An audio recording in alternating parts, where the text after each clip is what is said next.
और आप ताजमहल दिखाने ले जाते हैं। अभी जिंदगी के 2 दिन नहीं जी होते, कहते हैं तुम्हारी याद में भी बनवाऊंगा, और ताजमहल ला के घर पर रख लेते हैं। बेचारी उसी से डरती रहती, उसको समझ नहीं आता मसला क्या है। पति का फंडा क्लियर है, इस बेचारी का क्लियर नहीं है। इसलिए मुसलमानों ने इस गैर इस्लामिक चीज पे कभी सवाल इसलिए नहीं खड़ा किया, उनका एजेंडा जा रहा था दुनिया के बाहर कि भारत की पहचान ताजमहल है। इसलिए मैंने कहा आपका बदलाव, आपकी सोच के बदलाव ने सत्ता पे बैठने वालों को यह मजबूर कर दिया कि वो सच बात कहें, और अगर किसी को लगता है कि कोई वोट बैंक उनसे नाराज हो जाएगा तो फिर अगले 50 साल तक 90 करोड़ हिंदुओं को वोट बैंक बनने में क्या बुराई है। वोट बैंक हम भी रहेंगे, जाओ जिसको जो करना है। अगर वोट बैंक का ही झगड़ा है तो हमसे बड़ा वोट बैंक कौन होगा। आपका आदमी राष्ट्रपति भवन गया, होमवर्क पूरा करता है, यही उसकी तारीफ मैं करता हूं। और देश में पहला प्रधानमंत्री इसलिए शायद उसका अच्छा होमवर्क है कि 15 साल की ठीक ठाक ट्रेनिंग लेके गया है गुजरात से। अब तक इस देश में हवाई जहाज उड़ाते उड़ाते लोग प्रधानमंत्री बने, उन्हें पता ही नहीं था करना क्या है। पायलट थे, जहाज चलाते चलाते देश चलाने लगे। किसी की पुत्री थी इसलिए प्रधानमंत्री बनी, एक सोते रहते थे हमेशा प्रधानमंत्री बन के। कलाकार इस देश में बने, इसलिए इस समाज को 5000 साल पुरानी सभ्यता को लोग सीरियस ही नहीं समझते थे। कहते अगर उस देश के प्रधानमंत्रियों का यह हाल है तो समाज का क्या होगा। लिहाजा वो शख्स राष्ट्रपति भवन गया, राष्ट्रपति से उसने एक ही सवाल पूछा कि भारत राष्ट्र की पहचान के नाम पर हम दुनिया में आने वाले राष्ट्राध्यक्ष, प्रेसिडेंट, प्राइम मिनिस्टर्स को क्या देते हैं। वो पुराने खाटी कांग्रेसी थे, उन्होंने कहा ताजमहल दिया जाता है। उसने कहा ताजमहल भारत की पहचान कब से हुई। उसने कहा यही दिया जा रहा है। उसने कहा बंद कर दीजिए। पूरे इंतजाम से किया। सनातनियों को अपना होमवर्क मजबूत करना चाहिए। बिना जाने बिना पढ़े कोई राय मत बनाइए, और नहीं पता है तो जो जानकार है उससे पूछ लीजिए। इसमें कोई शर्म की बात नहीं है कि जिस विषय पे आप नहीं जानते उसी पे आप नोबेल प्राइज विनर हो जाते हैं। हमें आदत है हर चीज पे बोलने की बिना जाने भी। इस समाज में लोग हैं, आप उनसे पूछ लें क्या ये हम सही सोच रहे हैं। मुझसे भी अगर कोई चीज नहीं आती है तो जो मेरे बड़े हैं मैं उनसे डिस्कस करता हूं। हर बात में अपना ज्ञान देना जरूरी नहीं है बिना जाने। वो गया, उसने कहा 3 दिन के बाद रशिया के प्रेसिडेंट आ रहे हैं। भारत की पहचान के रूप में दुनिया के सबसे बेहतरीन कागज पर सबसे अच्छी उसकी डिजाइनिंग के साथ में अब से सिर्फ भारत यह देगा कि ये जो गीता है यही भारत की पहचान है।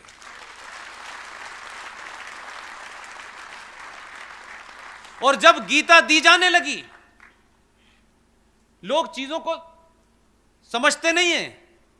मैं उसको, क्योंकि विदेश में नौकरी ज्यादा की है और प्यारे वतन में ज्यादा कर ली है, इसलिए मैं चीजों को उसी अंदाज में पढ़ता हूं। जब गीता दी जाने लगी, उसने इंतजाम कर दिया है कि जिस राष्ट्र का राष्ट्रपति या राष्ट्राध्यक्ष या प्राइम मिनिस्टर आएगा उसे उस राष्ट्र की भाषा वाली ही गीता दी जाएगी ताकि पढ़ ले आसानी से। इसलिए बहुत सारे लोगों को यह शायद बात पता नहीं है, क्योंकि हम अखबार दुनिया के नहीं पढ़ते और दुनिया हमारे बारे में क्या राय बदल रही है यह सोचते नहीं है। पिछले कई सालों में कोई 70 देशों के राष्ट्राध्यक्ष भारत आ चुके हैं। सबको गीता दी गई है। हम लोगों में यह बीमारी है कि हम अपने घर में कुछ चीज पढ़ते पढ़ाते नहीं है। गीता रखी है, कौन पढ़ेगा। दुनिया आपको ऐसे नहीं देखती। सबने गीता पढ़ी, अपने अपने देश के लोगों ने उस गीता को समझा। है क्या ये कौन सा ग्रंथ है जो 70 साल में पहली बार भारत का राष्ट्रपति दे रहा है। उन्होंने अपने लोगों को, एक्सपर्ट को बुला बुला के समझा। पुतिन ने भी समझा, ट्रंप ने भी समझा। बालाकोट जब हुआ तो आपको लग रहा था कि आप इतने ताकतवर हो गए हैं कि दुनिया कुछ बोल नहीं रही है।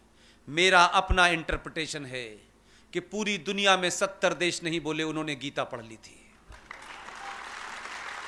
उन्होंने गीता पढ़ ली थी, उनको मालूम था कि ये गीता पढ़ के आया है, इसने कुरान शरीफ नहीं पढ़ा है।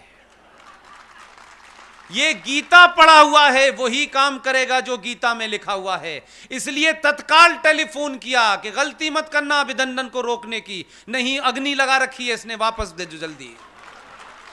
ये डर आपके अंदर इतना बिठाया कि अमेरिका के राष्ट्रपति ने टेलीफोन करके कहा अभिनंदन जैसा आया है वैसे ही भेज देना। अगर वहां पहुंचते पूछते अगर मूंछ का बाल भी नीचा हुआ तो शाम तक अग्नि आ जाएगी, ध्यान रखना। हम कुछ नहीं कर पाएंगे इसमें, अब हमें नहीं कुछ करना है, अब करेगा तो यही करेगा। यह ताकत होती है एक छोटे से बदलाव की। दुनिया ने आपके, किसी ने सवाल नहीं उठाया। बहुत सारे लोगों ने कहा नहीं नहीं, यह भारत का अधिकार है कि वो अपनी प्रभुसत्ता की रक्षा करे। कल तक कोई नहीं बोलता था, हर आदमी हमारे मामलात में दखल देता था। कल की डेट की खबर है, यूनाइटेड नेशन सिक्योरिटी काउंसिल का एक सेक्रेटरी जनरल, जैसे ही उसने कहा कश्मीर पे बात करनी चाहिए, हमारे विदेश मंत्री ने कहा shut up mister secretary general, it is our internal matter of India, you have no right to interfere in this. ये भाषा आपके कारण बोली जा रही है। नहीं, हम डरते रहते थे कोई कश्मीर पे हमारी बात को साफ करेगा या नहीं करेगा। और जो दुनिया का सबसे बड़ा लोकतंत्र है, सबसे पुराना लोकतंत्र है, वो राष्ट्रपति पाकिस्तान के राष्ट्रपति के प्रधानमंत्री के साथ बैठा हुआ था और कुछ मदारी टाइप के रिपोर्टर अपने देश के लेके गया था उनके साथ में। उन्होंने कोई गलती से सवाल ट्रंप से पूछ लिया। उसने कहा, उसने अंग्रेजी में इमरान खान से कहा कहां से पकड़ के लाए हो इनको। तो आप बदले तो दुनिया का आपके प्रति नजरिया बदला, और आप तो अभी सिर्फ बदलना शुरू हुए हैं। इसलिए पूरी दुनिया में 370 पे किसी ने सवाल नहीं उठाया, पूरी दुनिया खामोश रही। होमवर्क पहले कर चुका था। हमारी और आपकी इतनी ही जिम्मेदारी है कि 1946 में जिन लोगों ने डायरेक्ट एक्शन करके 15,000 हिंदुओं का यूनाइटेड बंगाल में कत्ल किया, औरतों को मारा, जवान लड़कियों को मारा, महीनों लाशें स्टेशन और बस स्टैंड पे पड़ी रहीं। कुछ लोगों की ख्वाहिश है कि वो डायरेक्ट एक्शन करेंगे, उनको पता नहीं है कि उनका बाप है जो डायरेक्ट एक्शन का भी बाप है। इस वक्त गलती मत करना, बार बार ये कह रहा हूं, धरना प्रदर्शन तक ही रखना। तुमने बात नहीं मानी, तुम समझ रहे थे कि दिल्ली में हम पुलिस को दौड़ा दौड़ा के मारेंगे और कोई बोलेगा नहीं। तुमने ये गलती उत्तर प्रदेश में कर दी। कुरान मजीद में एक आयत है, अब आप समझ में आएगा आपके। उस आयत का नाम है सूरे निसा। किसी से पूछिएगा, इसकी लंबी दाढ़ी हो से पूछ लीजिएगा, उन्होंने बस पूछिए बताओ भाई ये सूरे निसा में क्या लिखा हुआ है। सूरे निसा में लिखा हुआ है कि अल्लाह के मानने वाले, यानी अल्लाह पे जिनका ईमान है, भरोसा है, विश्वास है, वो अल्लाह अपने ईमान वालों से कह रहे हैं कि मैंने तुम्हें इस धरती पे भेजा है, तुम्हारे लिए सारी चीजें दी हैं जो तुम्हें जीने के लिए चाहिए, लेकिन मैंने जीने के कुछ रास्ते बताए हैं तुम्हें। अगर तुम उन रास्तों से उठ भटके और तुमने उन रास्तों को फॉलो नहीं किया तो मैं इसी जमीन पे ऐसे लोग भेजूंगा जो तुम्हें रास्ते पे ले आएंगे। उसमें यह कहीं नहीं लिखा है कि टोपी वाला भेजूंगा, ना नाम बताया है, ना यह कहा कि आधा आस्तीन वाला कुर्ता भेजने वाला हूं। उन्होंने कहा ऐसे लोग भेजूंगा, आ गया।